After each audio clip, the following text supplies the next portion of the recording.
Good afternoon, everybody. Thank you for joining us. We are going to go ahead and start this meeting with some elections. Is there any nominations for chair today? Madison? Yes. You'd like to nominate yourself for chair? Okay. Are there any other nominations for chair? Okay, you will be nominated as chair. Are there any nominations for vice chair? Rebecca? I'll nominate myself. Excellent. Are there any other nominations? Okay, seeing none, you'll be nominated as vice chair. Thank you. All right, you have the room up there. You're good to go? Yes. Okay, if you want to just start at rules of procedure, you can go ahead and start reading. Brantford Accessibility Advisory Committee meeting is now called to order. To begin, we will go over some rules of procedure. This meeting is held in a hybrid format in accordance with the electronic participation policy for virtual meetings. The full corporate policy -050 regarding electronic virtual meetings is available online to review. Staff and delegates are reminded to keep their video and microphones off until Speak up. Staff and delegates are reminded to keep their video and microphones off until requested by the chair or members of committee. All cameras for committee members shall remain on to ensure quorum.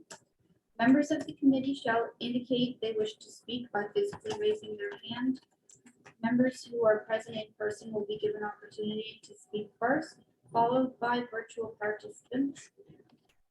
All members of the committee will vote by a physical show of hands. Please leave your hand raised until the chair has determined the result of the vote. In the event of connection service interruptions occurs that affects quorum, we may recess the meeting for up to 15 minutes to regain quorum. If quorum is not achieved, the meeting will be adjourned. All rules for delegations under the city's procedural bylaws continue to apply. The roll has been taken. Are there any declarations of conflicts of interest for any of the items listed on the agenda?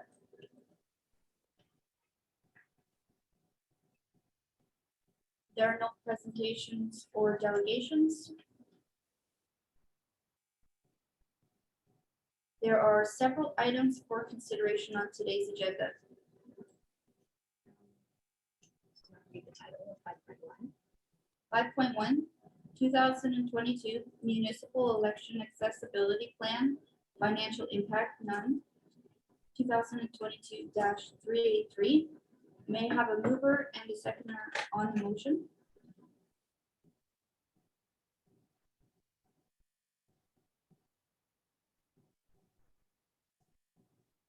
Recognize Rebecca.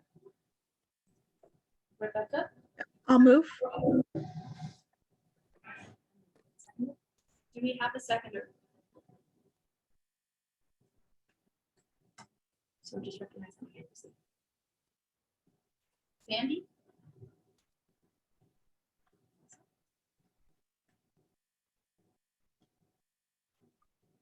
Seconder that the 2022 municipal election accessibility plan be received. Is there any discussion or questions? So our election staff is here. If you guys have questions of them, they can answer them today.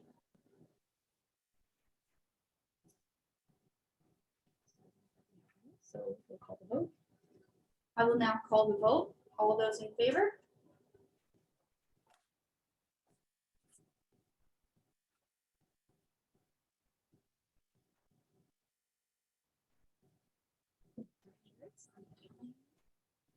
Yeah. Oh yeah, I'll keep track of it. Yep. You just have to announce it's carried. Okay. 5.1 is carried. So we'll read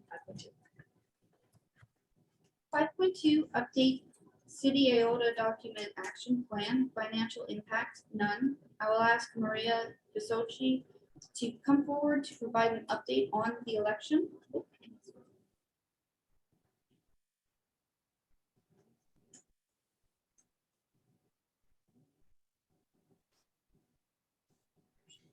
Good afternoon, members of the committee. Actually, I'm providing an update regarding the city's AODA Digital Communications Action Plan. Like the clerk mentioned, the election staff, I think, are still on the call if there's any questions related specifically to accessibility and the plan in place to ensure that anyone who needs to be accommodated to vote will be and can be. So before you is a report that I prepared. It's a summary of a report that was approved by Brantford City Council last summer. And the key objectives of the AODA Digital Communications Action Plan is to get to a point where the city is 100% compliant on all of our digital platforms. That means that every document and every way that content is featured across our digital platforms can be read efficiently by an assisted device or screen reader. So the members of the committee who have served on this group before will recall that in 2019, the city redeveloped our website. And this group was integral in providing us with input and feedback to ensure that we could get the site as accessible as possible at that time. And while there's certainly always room for improvement, the content on our website now, what's called HTML content, that's the content that you see when you go to any page, not links, but just the content. All of that is pretty much AODA compliant. This group will know and understand and acknowledge that not everyone has the exact same assisted reading device. And so devices work differently with different browsers. So perfection is quite difficult to achieve in this arena. But I think we're as close as we can possibly be with the content management system that we have in place now. So on the HTML front, we're in very good shape. Not unlike many other municipalities and organizations, on PDF documentation that resides on our website, there is much more room for improvement. So while we do have a policy in place that PDF files cannot be posted to any city digital platform unless it is accessible, there are some old PDF documents that are still on the website that require remediation. So what we've done with council's approval is we've put approximately $100,000 against an AODA action plan that involves scanning all of our websites to identify the PDF documents that are not accessible, and also doing a professional training program for all staff that are responsible for developing and authoring public documentation that will be on an external facing site. So far this year, we've trained over 300 staff, which is definitely progress. And we're continuing to offer those training sessions because, like in any organization our size, there's always a lot of transition. So making sure that anybody new who comes on board has the opportunity to benefit from this training. So we worked with Karen McCall, who many of you may know. She is an expert in AODA. She teaches courses at colleges in Ontario, and she is a very well-regarded expert in this area. And so we were lucky to have her conduct the training program for the city. So in addition to the training program, we're also, as I mentioned, there's some PDF files on the site that are not accessible at the moment. We're engaging a few different vendors to remediate those documents so that they are accessible. Right now, as per the legislation, we have on all of our public facing documents that should anybody request the document or the communication in an accessible format, that we would provide it to them in a timely manner. And that is still something, of course, that we're committed to, as accessibility is one of the city's core values, and absolutely considered one of this council's priorities. So that is something we continue to do upon request. But as I mentioned, in order to achieve 100% compliance, we need every document on all of our digital platforms remediated. So that's what we're in the process of doing right now. I also wanted to take this opportunity to thank our accessibility plan coordinator, Jenny Sawicki, who you all know and respect as much as we do. I'm sure she was integral in putting this training program together and just guiding us through the entire process. So I just want to thank Jenny for that. And I'm happy to take any questions.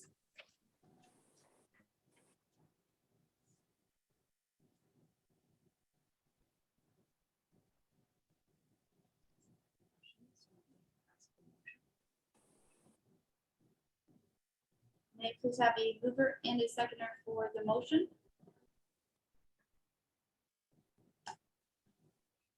Bev and Sarah.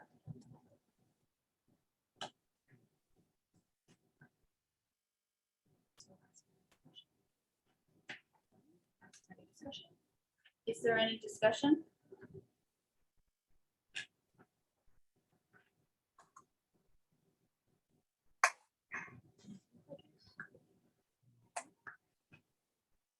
I will now call the vote. All those in favor?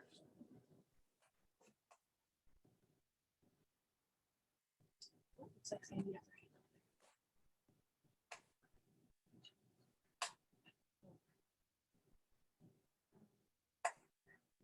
And then all those in favor have their hand up. up. So, So, yeah. Okay, so there it carries. and the motion carried. Over 5.2. To 5.3, Brantford's Farmers Market AODA Washroom Renovation Project Overview. Financial impact none, 2022-230. To begin, I will ask Derek DePorter to come forward and provide an overview of the Farmers Market's AODA Washroom Renovation Project. Good. All right. Good afternoon, everyone. Sorry.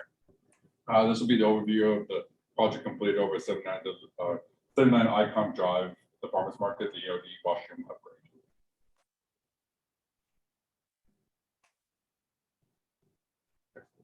There we go. So for the background of this facility, the Farmers Market was hosted at an outdoor venue for over 100 years until relocated to the current Farmers Market in 1965. The current building prior to the renovation was no longer compliant, specifically the washrooms. It did indicate based on previous accessibility standards that it was compliant, but due to upgrading codes and Brantford's facility accessibility design standard, as well as the AODA, the Accessibility for Ontario with Disabilities Act, it was no longer compliant, which is the project objective, was to make those spaces compliant with those standards. So this is the existing floor layout and what it used to be. The existing floor was 2 multi-use bathrooms. The women's had 2 stalls and 2 sinks, while the men's had 1 stall and 2 urinals and 2 sinks. And both the stalls had old standard of grab bars, accessibility measures. As I said, no longer accessible. So the next few slides will just be pictures of what it used to be. It was upgraded to different colors, and some of the accessories were upgraded for more touchless motion control. But besides that, that's what the washrooms used to be. So a single stall, 2 urinals, 2 sinks, and the previous slide was the women's with 2 stalls and 2 sinks. Next slide will be, so the purpose for the new layout was to utilize the existing footprint, which were those 2 multi-use washrooms, and implement 3 accessible washrooms, single-use washrooms, so 2 barrier-free and 1 universal. All 3 are unisex, and unless it's identified differently. And there are provisions as the code requires for an adult change table within the accessible washroom, but it is currently not installed. And yes, the barrier-free washrooms, there is one on either side, which you'll see in the next slide is the plan. So it can be identified as men, women's, and then a unisex in the middle for the universal. So this is the plan that was moved forward. So the existing floor plan was demolished, and 3 separate rooms were done that were designed for that space. Middle being the universal, so it's a little bit wider, allowing room for the fold-down tables, the adult change table. That's basically it. So this is the next few slides. Yep, go ahead. The next few slides would be just updated photos of what the washroom is now. So yes, the first one was just the outside view there with the women's accessible washroom to the right. Next slide is the new universal. So this is just a couple pan views within the space. So the toilet is once you come to the room with all accessibility requirements, and then the sink is on the opposite side, which will orient to the right of the room. So right now, the first picture is you're actually standing in the doorway, looking at the toilet, and then turn to the right would be the sink and garbage disposal, and all wall controls are up to the right as well. And the last one would be the other or the men's accessible washroom, and a couple pictures there of what that space looks like. Substantial completion was awarded on March 24, 2022, which meets all the grant and funding requirements assigned to this project. Accessibility compliant, so it is compliant with the AODA as well as the Brantford facility FADs. And that was the goal, was to be successful in the execution, so it was compliant for to have an accessible and inclusive facilities by 2025 for the city. Any questions?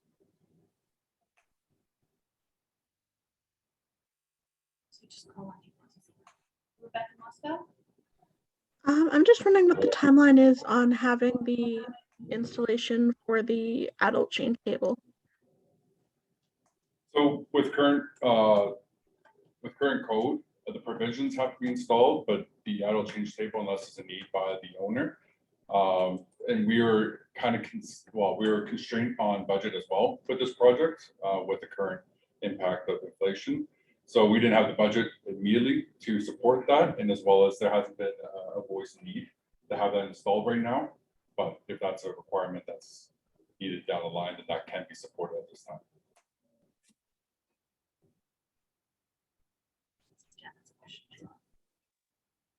I just, Jenna Coyne?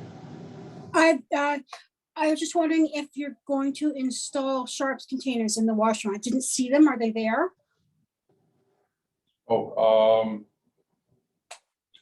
I don't believe the previous, again, that's a facility specific. It can be supported, but the previous washrooms did not have the sharp disposal in those, and there it's not encouraged at that facility. They deterred long use of those washrooms, obviously, for that. So again, it's facility specific for the city of what buildings require that and not. But right now, they do not have that located in that building. Fort Gabrielic, manager of facilities capital development. If there is a requirement, we can definitely be looking into it and get them supplied. Any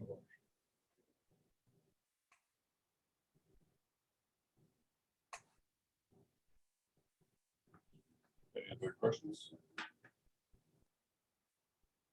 Yeah, looks like Sarah has one. Yes, Sarah Minner. Hi there. I was wondering about the locking mechanisms on the doors. Is it just a turn lock, or is it one of those dual button push locks? Yeah.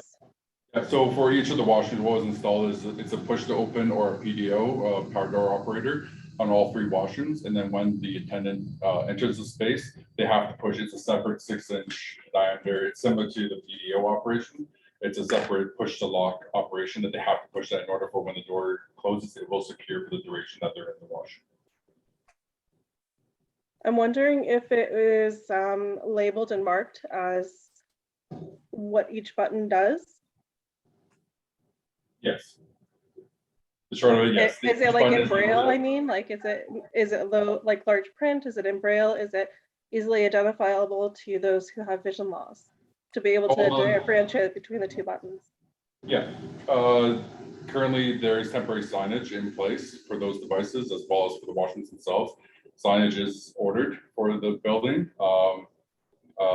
and specifically those signs. So by the owner's request, they do have separate signs that say what the motion is, because it has happened that they weren't aware of it. But the buttons are large 6-inch, and they do illustrate the push to lock function on them. So there is large lettering that does indicate that, but currently, with the temporary sign, there is no braille that identifies that instruction.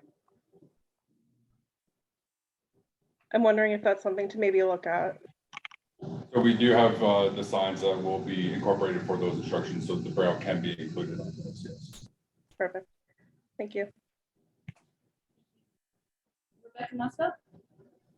I had another question. I noticed the two outer washrooms have been kind of alternately referred to as accessible unisex washrooms, also men's and women's washrooms. And I'm just wondering if there's a finalization on which those will be, or if we can make a recommendation towards that. Currently, they just have identified, so it's designed as all 3 washrooms are unisex. The description is barrier-free and universal to distinguish the different types before the user enters the space. That's what we've instructed for the Brantford pads, is that the universal has to be clearly described for, especially for adult change table and other uses that are within that space typically. Just temporarily, the facility operator has identified to separate the genders from either side, just to have a little bit more further control. But for further description, I think that could be either just labeled as the barrier-free, and it could be unlabeled as a specific gender, or open to interpretation. If there is a preference, I should say. Sorry.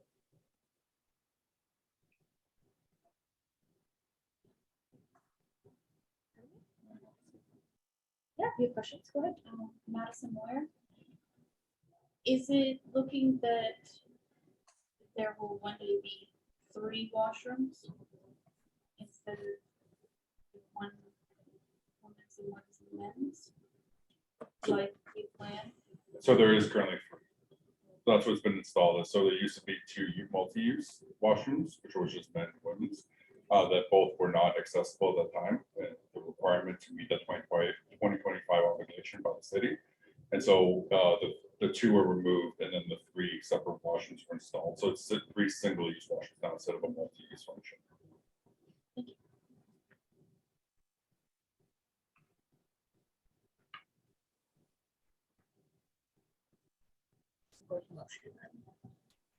The motion for 5.3. I will now call the vote. All those in favor? We need a mover. Oh, yes. I have a mover and a seconder for 5.3. Yes, Bev as the mover and Laura as the seconder. I will now call the vote. All those in favor?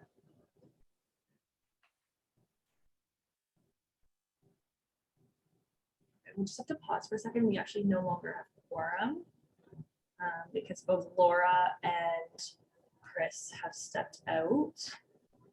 So we'll just pause for our 15-minute break here. I know Chris had mentioned that she had a phone call.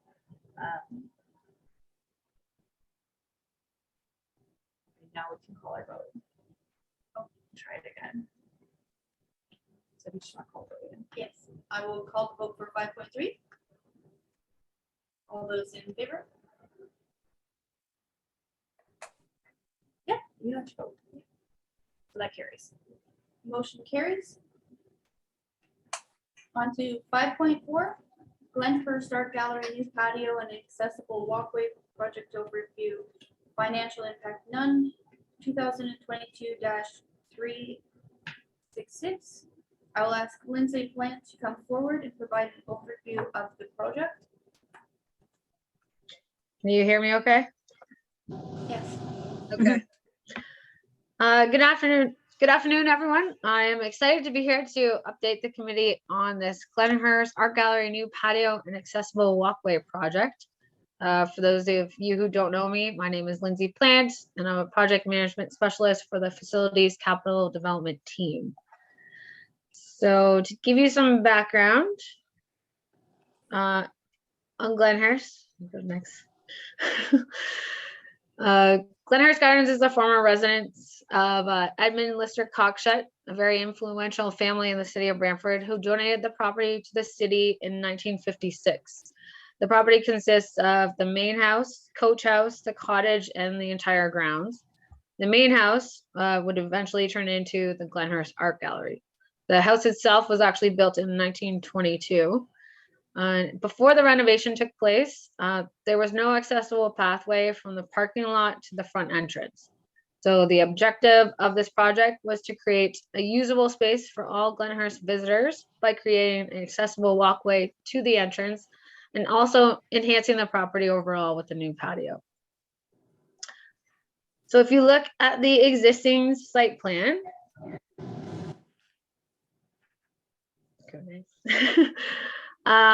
there is parking at the back of the building. It's kind of on the left here. It's clear that there is no accessible walkway to the front door. The only path to the front door was from, not sure if anyone's familiar with it, there's a drive-through around the building. There was only one path to the front door from that drive-through. This path was too steep. It was also uneven, and the grade did not match the finished floor of the gallery. There were accessible parking spaces at the back, but they were also not in compliance with current standards. So if you look at the new site plan, this has already been installed. This is what the surrounding area to the gallery looks like now. There is a new ramp and walkway installed from the parking lot to the front entrance, kind of around the other side there. The location of the accessible parking spaces were modified to align with the new ramp. The size of the accessible parking spaces were increased to meet or exceed standards. Additional parking space for caregivers was also provided beside the accessible parking spaces, which we still do need one sign for. New asphalt was installed in the location of these parking spaces to ensure a smooth transition to the walkway. The line painting was upgraded with the proper borders, color contrasts, and symbols to meet standards. The width of the ramp leading to the walkway meets all the standards. The width of the walkway to the front entrance also meets all the standards. Tactile plates were installed at the entrance to the ramp from the accessible parking spaces, the top of the new stairs, and there's pictures to follow, so it might be easier to see those, and the new walkway to the northeast driveway. The new ramp also has, hold on, I'm going to go back one. The new ramp is also equipped with the proper railings, and our main goal was to make sure that there was a seamless transition between the parking spaces, the ramp, the walkway, and the front entrance. As you'll see in these photos coming up, there's also color contrasting brick on both sides of the walkway. And then there's a really new exciting patio for everyone to enjoy. So looking at these photos, these are the new parking spaces. You can see there's a clear path to the ramp and walkway, and that all the line painting does meet the standards. The next picture is the new walkway to the front entrance leading from that parking lot. You can see here we've lined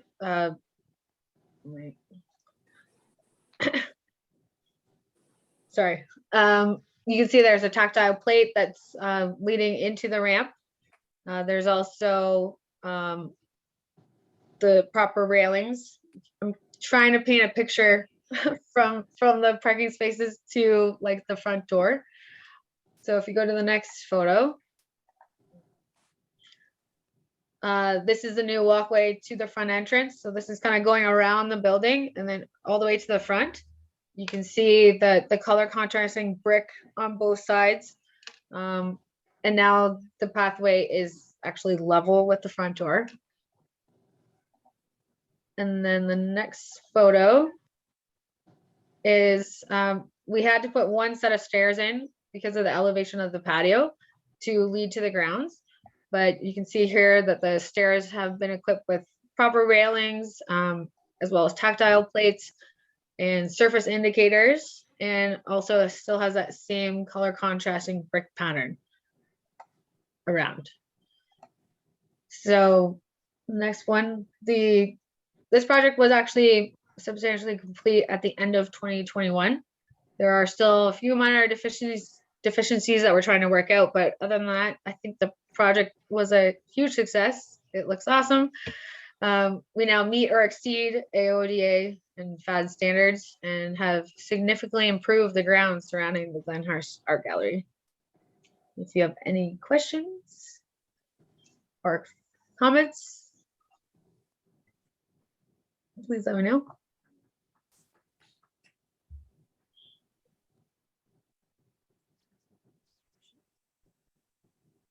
Okay. I have a mover and a seconder on the motion to receive the overview. Yes, Rebecca Moscow is mover and Jenna Quinn as seconder. That the staff report 2022-230 Glenhurst Art Gallery and Patio and Accessible Walkway project overview be received. Is there any discussion or questions? I will now call the vote. All those in favor?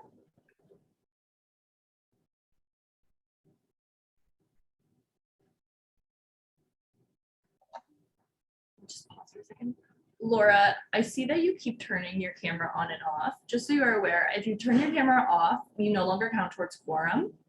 So if you can keep your camera on during the meeting, that would be appreciated. Thank you. And all those in favor?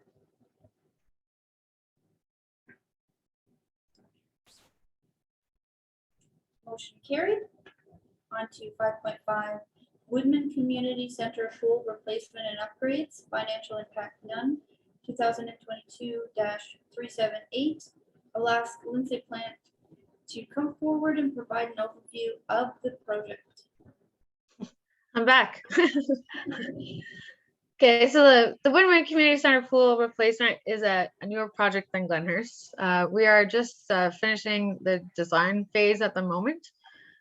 The pool was constructed in 1977, so it's a very old pool. It was a typical length of about 20 yards and is just right now is just a rectangular design surrounded by a concrete deck. Has the ability to have some very small spray features and has a small shaded area. The pool has undergone many repairs throughout the years. Unfortunately, it reached the end of its service life and was closed in the summer of 2020. The washrooms and showers within the community center were last renovated in 2015. I know because I did that project. And they met the standards at the time, but they don't anymore. There was a fully accessible universal washroom added at this time as well, which can be accessed by the front entrance to the community center or by a door that leads onto the pool deck. The main objective of this project is to replace the pool and ensure that it is fully accessible and meets all AODA and FAD standards so that all City of Brantford residents can enjoy it.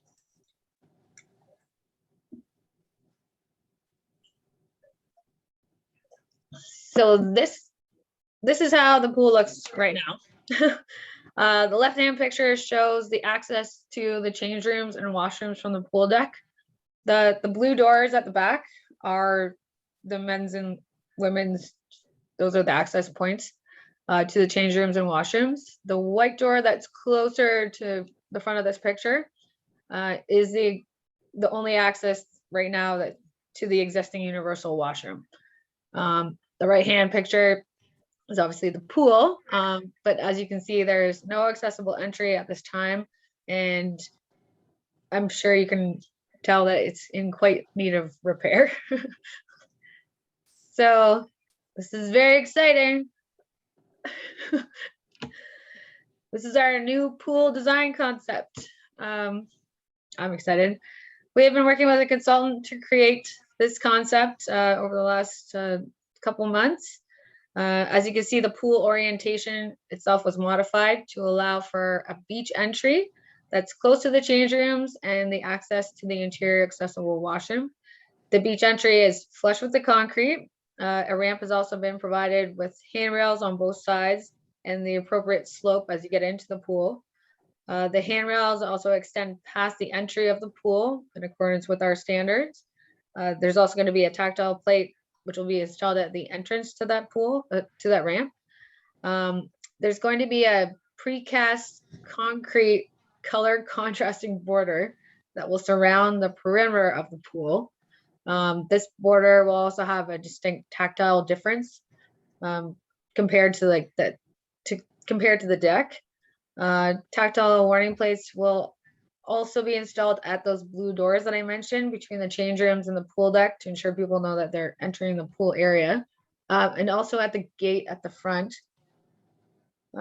New lighting will also be installed, and any upgraded signage that's necessary to meet all the standards will be installed. So if anybody has any comments, that would be great.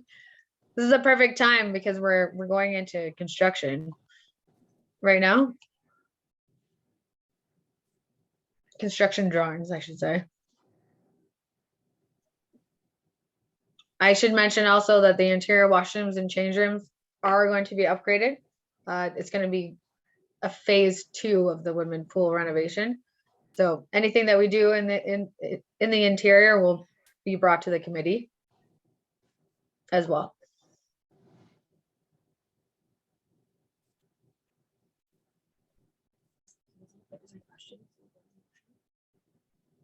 Okay, may I have a mover and a seconder on the motion? Sarah Minari as the mover and Beth Davidson as the seconder.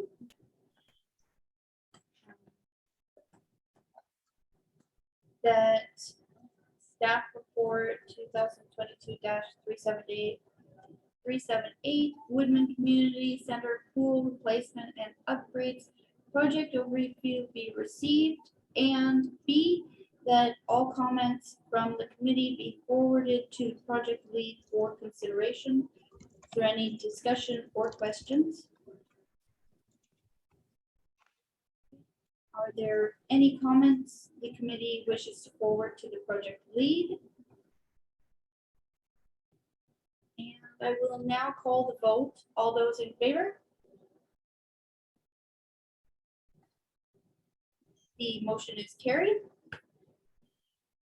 On to 5.6. Dundas Street and High Street intersection temporary conditions, financial impact none, 2022-290. I will ask James Clark, design technologist, to come forward and provide an overview of the project. Hi, good afternoon, everyone.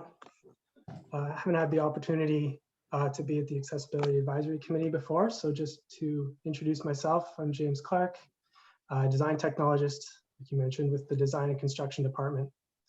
So I'm involved with the team that takes on the design and then the subsequent hiring of contractors and construction of capital projects throughout the city. And a large portion of that are road reconstruction projects, such as the Dundas Street and High Street, Princess Street project. That's the topic of this report today. So just to give an overview of the project, as part of the 2021 and 2022 capital budget, council had approved the reconstruction of the streets I mentioned: Dundas Street from Sydenham to west, High Street from Princess Street, High Street from Princess Street to Terrace Hill, and then Princess Street from Sydenham to High. And I can, if I can just share my screen, I can show just a Google image of, if everyone can see my screen now, this is a aerial photo that kind of can just show the limits of the project: Princess Street, High Street, and Terrace Hill Street, and Dundas Street in the city of Brantford. So as part of that project, and as part of the report that I mentioned, this will be reconstructed starting in 2022. So this year, with sort of a phased approach that is not typical to our road reconstruction works. And this is illustrated on a document that we provided along with the report that's right here. So Princess Street and High Street, as indicated in this hatched pattern, will be reconstructed first, and that is to go to construction this year, this summer and into the fall. And then Dundas Street East and Dundas Street, that's indicated with this hatch pattern here, is proposed as a phase 2 and to be to go to construction in 2023. The reason we wanted to bring this project forward and bring this up to the Accessibility Advisory Committee was because in this phased approach that we are taking at this intersection, we will have some atypical construction where the work that we do in the phase 1, so the construction of High Street, will overlap in the intersection right here that I've zoomed in on of Dundas Street as well. So there will be, during that phase 1, certain areas of the intersection on the south and the north leg would be reconstructed in phase 1, and then they will have to be reconstructed again as part of the phase 2 work, just to make sure that all the roads, the sidewalks, the curbs are always matching in with the existing conditions and providing safe paths of travel. The temporary condition that we will provide as part of phase 1 will meet essentially the conditions that you see in this photo today. There's 1.5 meter wide concrete sidewalks at all 4 corners of this intersection, and they all have curb depressions, sidewalk drops that would allow for safe crossing of the road. Those conditions will be provided again following our phase 1 construction, or our construction that happens this year. However, there will be certain features that won't be included, as this will just be a temporary measure until we complete the Dundas Street reconstruction scheduled for 2023. So we wanted to make this very clear to this committee. We know road reconstruction is an excellent opportunity for the city to take existing streets and bring them up to current AODA standards, and we do that, strive to do that on all our projects. But certain features like tactile plates or painted sidewalk crossings or larger improvements to the arrangement of this intersection will be features that won't be present until that final phase of construction proposed in 2023. So just to summarize, I guess this is, again, this approach allows for us to complete this in 2 phases, but there is some temporary conditions that you will see in between, I would say from the fall of this year to the fall of the following year if construction is completed at that time. And we just want to make everyone aware that those conditions will match or exceed the conditions that are there today, but will not meet every feature that we would typically install until that phase 2 is complete. So I'm welcome to ask, receive any questions and answer them as best I can.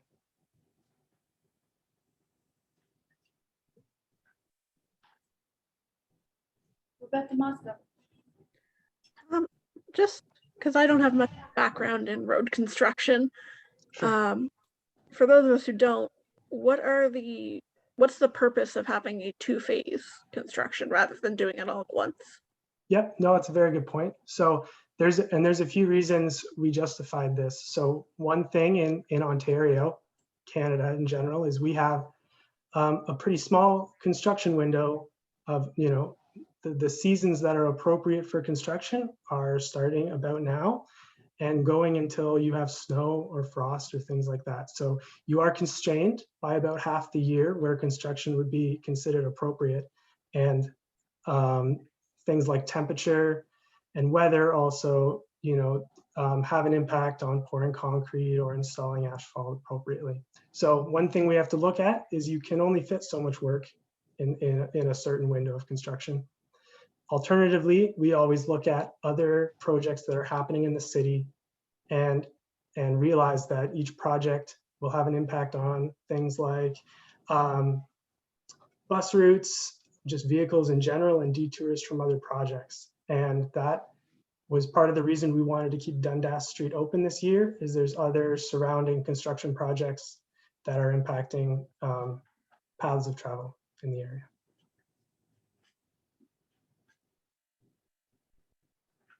Any questions? May I have a mover and a seconder? Ms. Beva is the mover and Rebecca is the seconder. That report 2022-290 Dundas Street and High Street intersection temporary condition be received, and that all comments for the committee be forwarded to the project lead for consideration. Is there any discussion or questions? Are there any comments the committee wishes to forward to the project lead? I will now call the vote. All those in favor? The motion moves. 5.7, 44 Aberdeen Avenue, accessible on-street parking, financial impact none, 2022-294.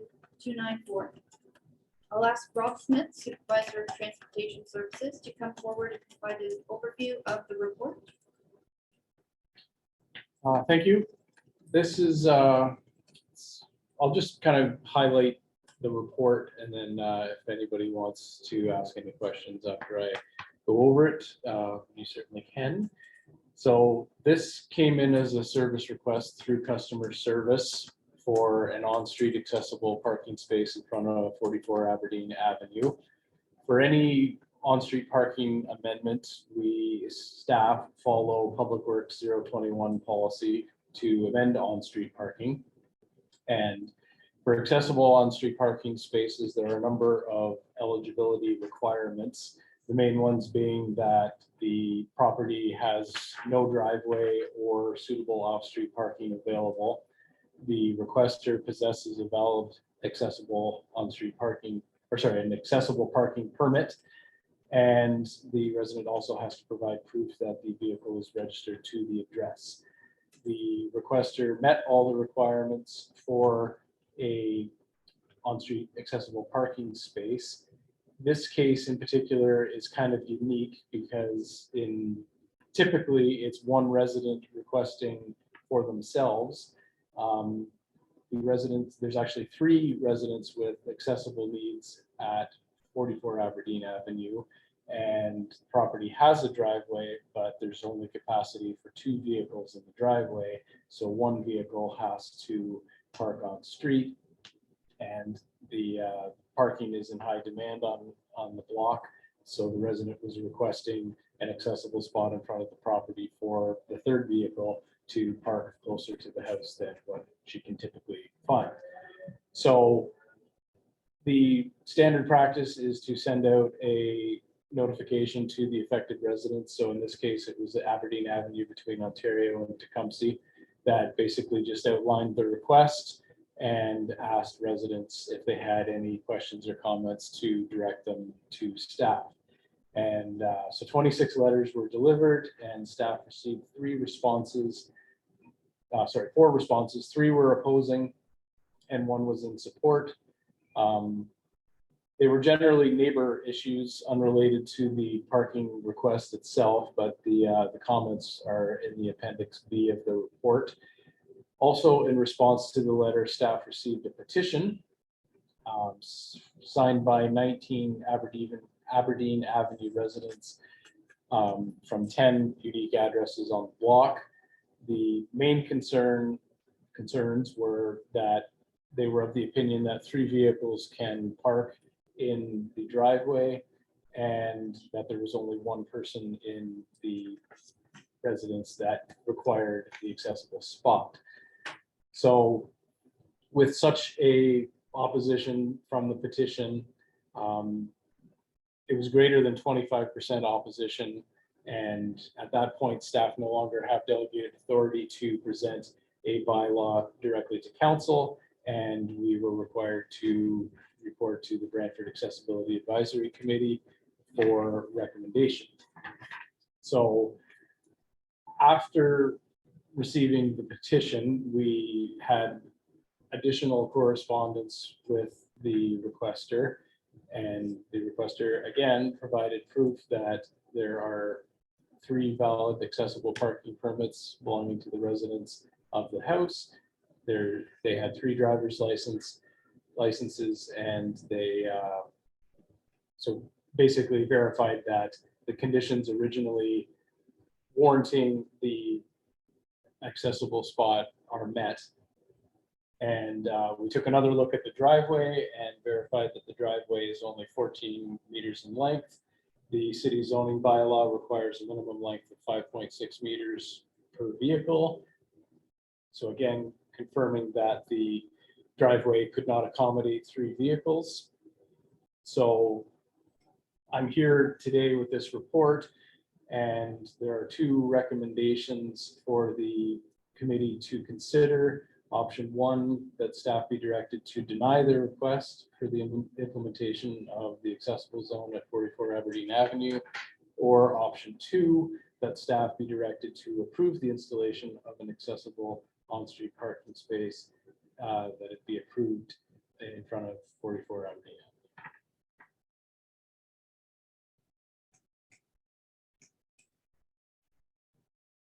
Yeah, so is there any discussion on that? Is there any discussion or questions on the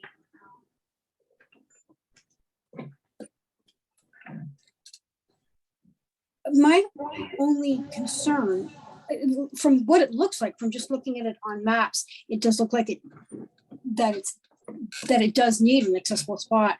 My only concern is what the impact on the surrounding community is going to be. Through the chair, I would say there's minimal impact because 1 vehicle is already parking on the street.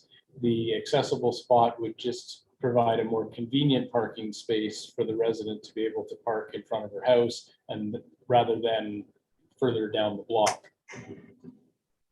So there is all the time parking. It's alternate side of street parking. So the space would allow the resident to park in front of the home when parking is on that side of the street. When parking is on the opposite side of the street, they would have to find the nearest spot that's available. Okay. Yes, Rebecca? I'm just curious if, because I've been reading through the reasons given by the petition, and it appears that most of the reasons seem to be personal disagreements between the neighbors and the residents, rather than anything legally speaking that would affect our decision here. Through the chair, yes, there were, it did appear there was other issues going on in the neighborhood unrelated to the accessible spot.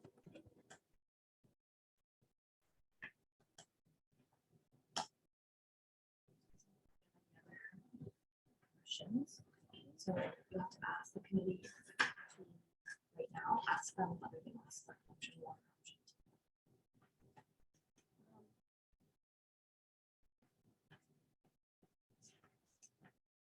So there are two options to select for the committee members.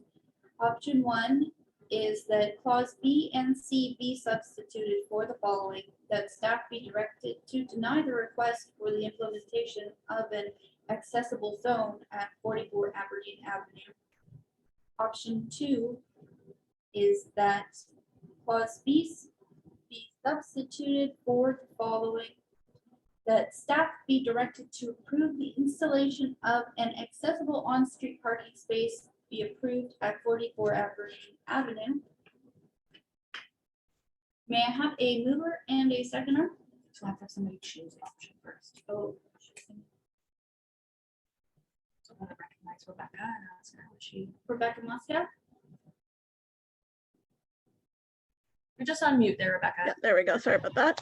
I would like to move for option 2. She'll be your mover and then we'll need a seconder. May I have a seconder for option 2? Sarah Maneri is the seconder. That report number 2022 You don't have to read it, because we're gonna have it. We'll go to discussion on it. Just ask for any discussion. We'll have discussion first. Is there any discussion? Okay, calling the vote. Now, all those in favor?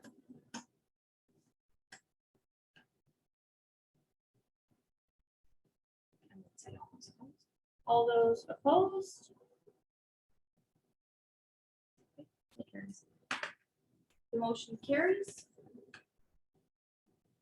On to 5.8, National Accessibility Awareness Week 2022 Financial Impact None 2022-269.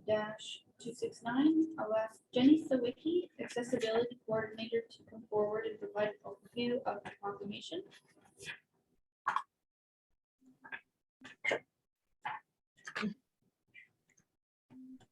Good afternoon, Bach. I see some new faces, so I just want to take a second and introduce myself. I am your accessibility coordinator. If you have questions regarding accessibility in any way in city services, programs, facilities, I am your go-to, so feel free to reach out. In regard to National Accessibility Week, I have gone ahead and written a proclamation very similar to what we have used in the last 7 years or so. And that has been read at council. It was read on Tuesday night to proclaim next week as National Accessibility Week. Generally, the committee is involved in some accessibility awards that take place during this week, but things have gone not as planned with switching to virtual, and resources have been occupied otherwise.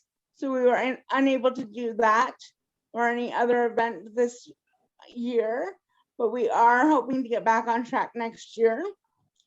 In place of that, I have put in a request to communications so that we can advertise National Accessibility Week. Sorry, the name has recently changed, so I do still stumble on that. So we can advertise it and we can speak to the AODA and what accessibility means within the community and things like that, just to give a little nod and acknowledgement to accessibility within the city of Brantford. As I said, we hope to get back on track next year with the accessibility awards and perhaps a larger event. Do you have any questions for me?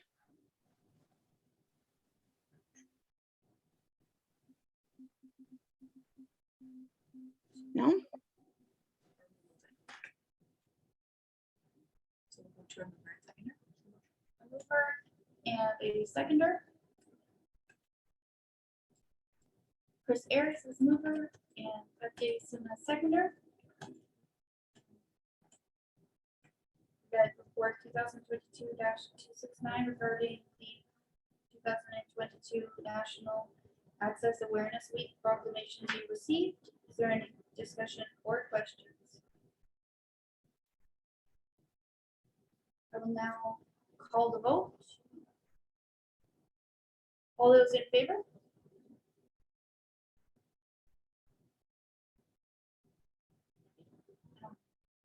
Motion moved.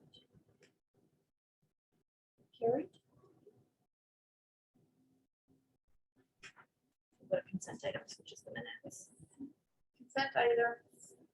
Now move on to minutes.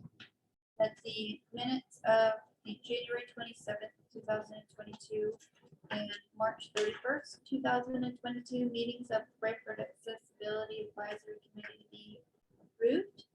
Any discussion?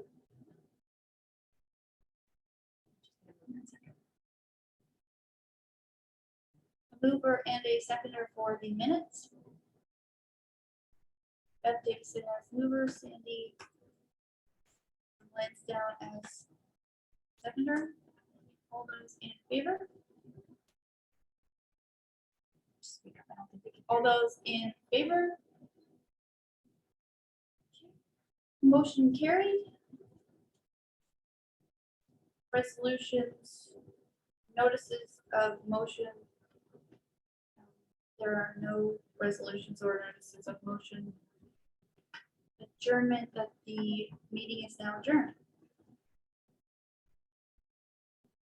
Thank you, everybody. We'll see you again soon.